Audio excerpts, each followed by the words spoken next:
মুক্তাগাছা কাশিমপুর যুব সমাজের উদ্যোগে মিনিবার ফুটবল ফাইনাল টুর্নামেন্ট অনুষ্ঠিত। বিস্তারিত থাকছে সোহানুর রহমানের প্রতিবেদনে। ময়মনসিংহ মুক্তাগাছা কাশিমপুর নতুন বাজার সংলগ্ন মাঠে আজ বুধবার ৭/১/২০২৬ ইংরেজি তারিখে বিকাল ৪টার সময় এই খেলা অনুষ্ঠিত হয়েছে। খেলায় অংশগ্রহণ করেন বিকেএসএফ ফ্রেন্ডস ক্লাব বনাম কাশিমপুর মধ্যপাড়া চেঙ্গু সরকার বাড়ি স্পোর্টিং ক্লাব। সভাপতিত্ব করেন মোহাম্মদ আব্দুল মালেক, সাবেক সাংগঠনিক সম্পাদক ৯ নম্বর কাশিমপুর ইউনিয়ন বিএনপি ও বর্তমান ইউপি সদস্য ৪ নম্বর ওয়ার্ড।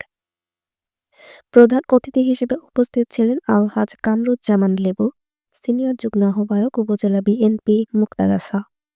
বিশেষ অতিথি হিসেবে উপস্থিত ছিলেন মোহাম্মদ শফিকুল ইসলাম কেরানী, সভাপতি ৯ নম্বর কাশিমপুর ইউনিয়ন বিএনপি মোহাম্মদ এনামুল হক এনাম, সাধারণ সম্পাদক ৯ নম্বর কাশিমপুর ইউনিয়ন বিএনপি।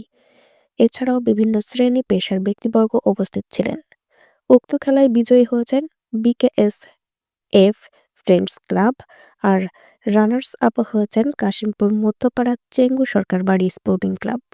খেলায় পুরস্কার ছিল একটি ফ্রিজ ও একটি এলইডি টিভি।